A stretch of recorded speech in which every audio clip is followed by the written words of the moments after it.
none of my plans are going off like they're supposed to.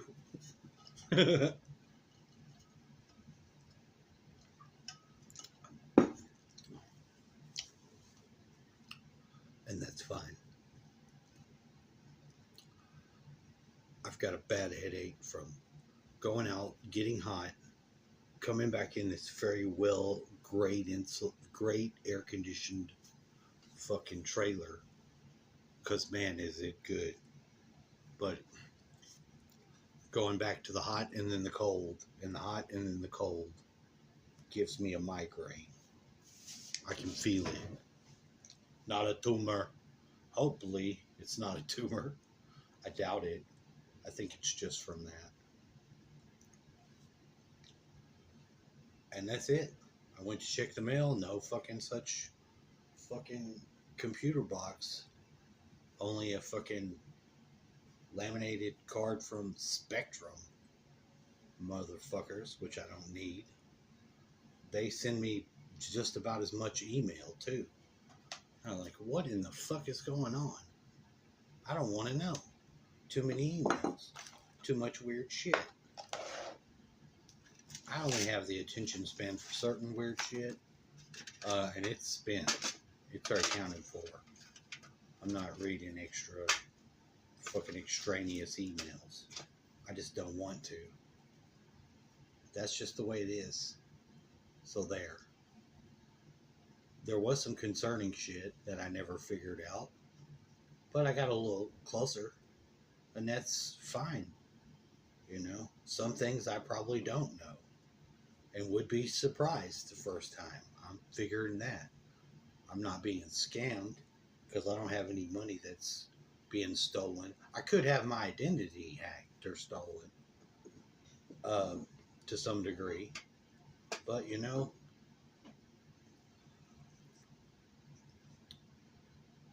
there's got to be some sort of excitement.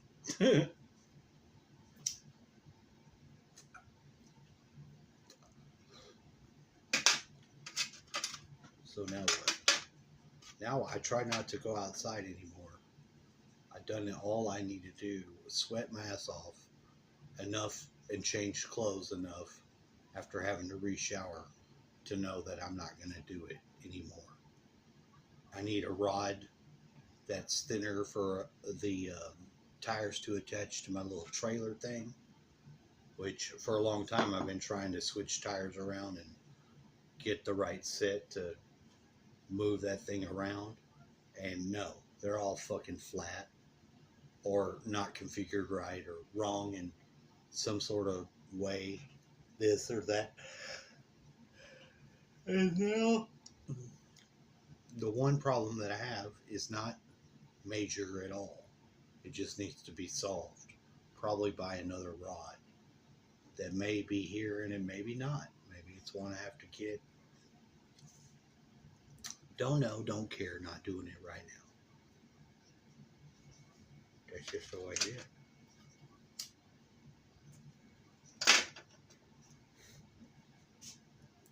I was going to move that refrigerator. That was my last task, which I probably could do it with the dolly, assuming it's not flat.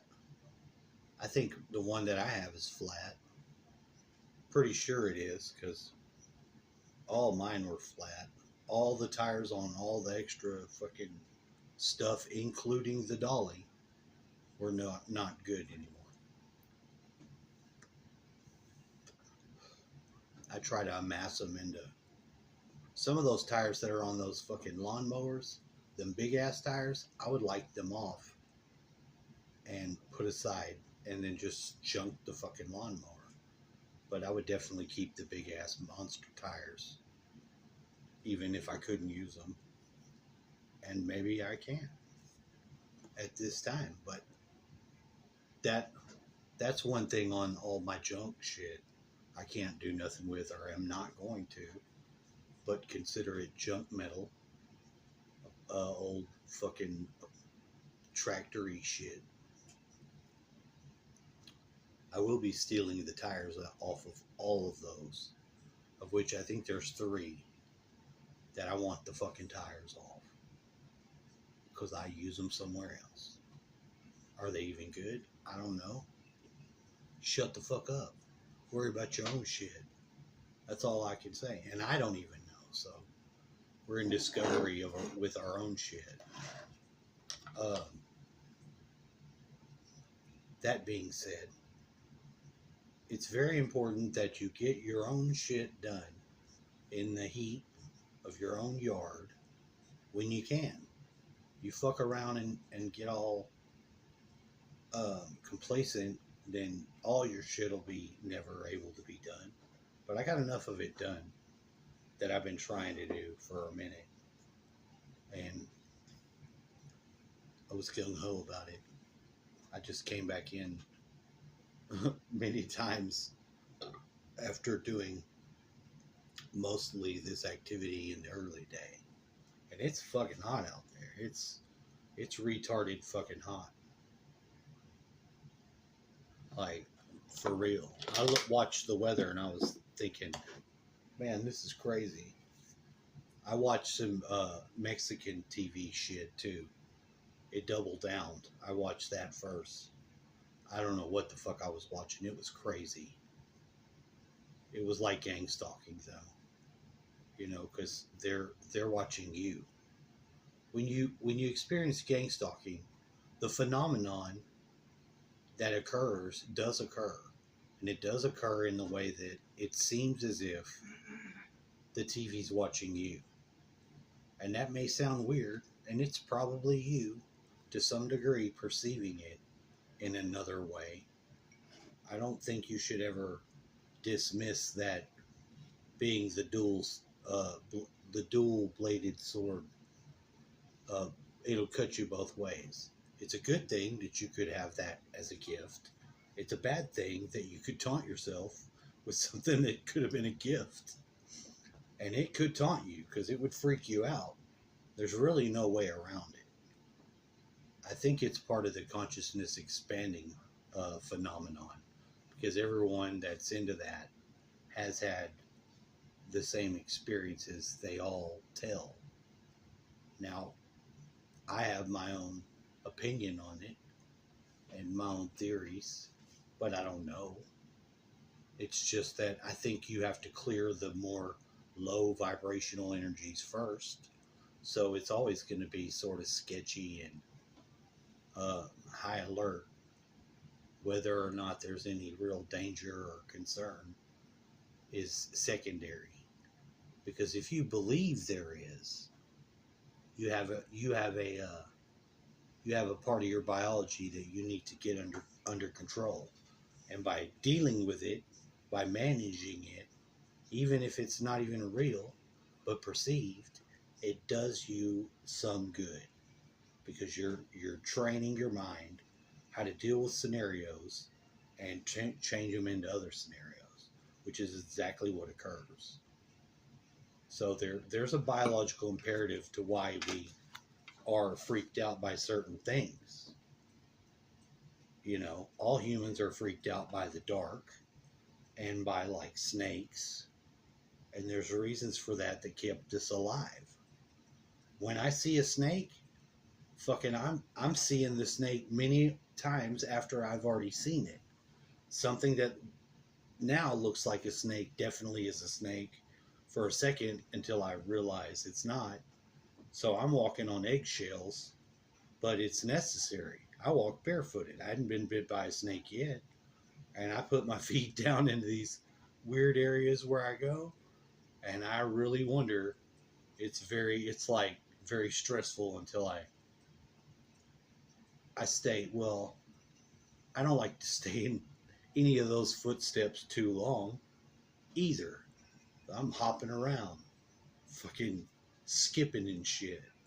I don't want to put my foot in a fucking immersed fucking area of grass. That's just crazy. I gotta see some fucking something of that I need to be able to see so I can know I'm not. I've stepped on fucking snakes. And that's the weirdest. You feel the snake on your bare foot, it's unmistakable. It causes you to jump real fucking high. like automatically. It's kind of funny, but if you don't know that is what happens, it's what happens. I know that because I happened to me. The snake freaked out and just took off. He didn't try to attack me, but some of the motherfuckers do try to attack you. They're very aggressive. Some of them are, especially the water moccasin. If you try to get in the water in the territory of the moccasin, it will actively press you out of there. Now, this happened to me very strangely, though. One time there was a girl that I knew that she works at the fucking catfish place, the cat Paw Paw's kitchen. This redheaded girl, she's kind of cute. Um, I think she's got some Asian in her, just a little bit. This is all shit she told me, but they called her the hula hoop girl because I guess during some fucking small town Bastrop fucking celebration she hula hoops. I don't fucking know if I've seen it or not. But I refer to the other person calling her that and know that that's what she did. She hula hooped at some fucking event. Well, not this one. In this event, she came over and hung out with me because I like chicks and I wanted to go swimming with this redheaded chick. It's cute. So we did. We went across the river. We crossed the river, went to the other side, and it was me, her, and Bubba Dog. Bubba's with us too. I don't really know what the fuck is going on other than Bubba was here, so his owner lady, mom, my friend, must have been too, to some degree. But that's secondary. She's not here. This was me, this girl, and Bubba. We cross over into the new country of the other side. And we're walking around. Now me, I've got a weird pocket full of shit for this exploration we're going to do. She's ready because she's there doing it. But I could tell she started to get worried that she was trespassing or doing something she wasn't supposed to do. Now me, I know I'm trespassing and doing something I shouldn't do all willy-nilly, but I am. And she started to ask me if it was okay we were over there. And I did what the me at the time does in situations like that. I told her, well, you're right. We don't know what's going on over here, but we can inquire of the gnomes. I said, we can ask the gnomes and they'll straighten us out. She thought this was funny. I had a presentation to go with it because I stuck my head to the ground and I asked for the gnomes. I didn't expect to get the answer, though. I did get an answer. It led me over to this spot where right on the other side of the river, if you go up the river some, you can see it from my side all the time. It's a certain area of the trees. Well, in this area of the trees, I was told to go.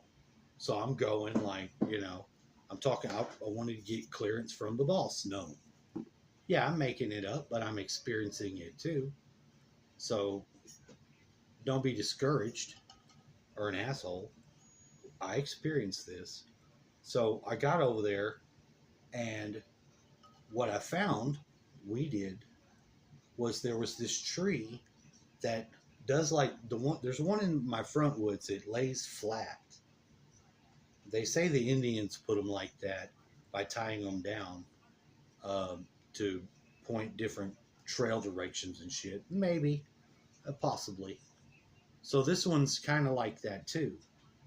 It comes out of the ground and then it runs horizontally for a certain amount of space, but on the end of it is this fucking hole, and then it goes up. So it goes to normal tree business, but it's spent a lot of its growth in its branch or its trunk is going horizontal.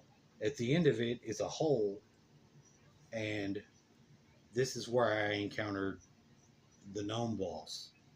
He's like, "What are you doing? Were you just over here just hanging out?" I was like, "Yeah." "Well, don't make a mess. If you make some trash, pick your trash up," and blah blah blah, and just told me normal fucking shit to do that was right. Don't make a mess, leaving trash. But I had this big ass crystal that I had a coil on it, and in this hole of the tree, there was some mud in there. I could insert the fucking. I deposited it, this crystal, into the tree, and quarter turned it, patted it with the mud. I was like, I'm gonna leave a deposit. The chick's laughing. She thinks this is funny. I'm doing it. And later on, I got it. After 3 months or so, it stayed in that tree. I decided I got a wild hair up my ass and I wanted my deposit back. I wanted that crystal. When I got the crystal out of the tree after it's been that time, that tree had brought the black goo into it. It coated the fucking copper, and it was weird. It was infused with natural black goo, which not all black goo is evil. If you don't know about black goo, check it out. But this was the right stuff. This was the good black goo. Good black goo has all 7 strands of colors. Evil black goo that supposedly comes from destroyed planetary bodies and has fallen on the earth has only three primary colors. So the energies that it uses is the red chakra, the yellow chakra, and the indigo blue. So it's super smart, super horny, and powerful root. And it is kind of fucked up. That's what the Nazis were on. Like they were all high, wanting to fuck, super smart, but fucked up, doing fucked up shit. Not that stuff. It's not that. I'm just saying, this wasn't it. I had the right stuff. It wasn't a weird. It's some sort of. It is a thing, and it is. It was. I had it. I made some shit with it, and the stuff that I made with that, I did it. When I retrieved it, my younger son was here. At that time, the one time I got to see him, the last time, we did some stuff because I went across and got it, and we made a thing out of that. And that thing I did a lot of stuff with. It was on my parents' mantle, and it flooded there in Houston, and the flood water came up to right where it was, and it fucking went right back down from where that thing was. And somehow it had tuned me to it, so my knowing of the situation of my parents' house was improved by me leaving it there. Although the house was destroyed in the flood, it was a lot of stuff that clicked in by making that with my boy, Mr. Gaius, who's all grown up and don't want to fucking communicate anymore because he's too big and he doesn't give a shit. He tried, but he didn't make it. He just stopped communicating. But we had a good relationship, him and I. His mom vanished with him. That's a side effect. It is what it is. But it is a good memory. It was a useful thing. When we were leaving that place, there was we could have jumped in the water, then you would just float to where the ring of rocks is at my house. It's just a little float, and then you get out, and it's no big deal. It's a nice round trip. I don't very often cross the river and fuck around on the other side. But when you do, if you do it right, it's immaculate. You can put yourself right back where you need to be. Now, this was the case with this, but there was a guard, a moccasin wasn't letting us in. Wasn't going to let it in. We needed to get in right there because that's where we could get in. Safe and easy. But the 3 attempts, I had to fucking get a stick and be like, fuck you. I had to fight with the snake to get passage. And he did finally let us go. And then we floated back. The story was done. And I'd made a deposit, which made some... It had interest. It came back with value for interest that I didn't expect. Because that tree, whatever's going on with that tree, other than having a bank deposit slip area like the tubes, which it did, the gnomes did not require I paid the toll, but I did anyway. Because I know they like crystals too.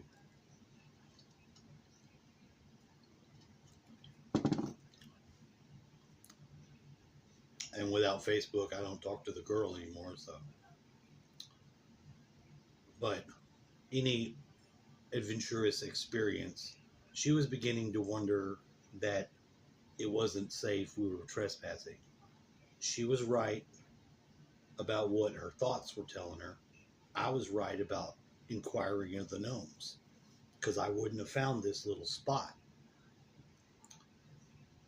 And you find things like that if you have an ability to interface with nature. Yeah, you have to use your imagination a little bit. But sometimes only the most basic outline that you've used will be spirited by something that will interface with you. It'll surprise you the first time that happens, but don't think too much about it. Just think that there's things that are outside of our ability to communicate that don't communicate like us. Humans do, but they can. They just need some sort of Rosetta Stone. I don't think gnomes speak English. I'm not saying they can't, but how their perception and interaction with us is dependent on us to some degree. And so a lot of things like that do take off once you put in that initial work. But that's basically what the video was to talk about. That first time that experience took off with gnomes. Because I've had a lot of experience with the gnomes. My dad actually saw one, like at his grandma's house when he was a kid, tumbling, fighting with each other. 2 of them were in the laundry bin. He swears up and down till the day he died that he saw this, and he didn't know what to fucking think about it. I don't think that it's just imaginated. I think that he saw something because something. I don't think you could prove it. I don't think there's any necessity to disprove someone's experience. We do this to kids a lot more than we should. We tell them they're imagining stuff because a lot of times they are. So it's very important that if you can discern that something might be going on, don't just write it off. Don't forget that these kids that are being born now are way more fucking powerful than us. So don't fuck them up. Just be aware of that. They shouldn't have their gifts fucked off to become socialized in this bullshit ass fucked up society. It's not worth it. Don't do that.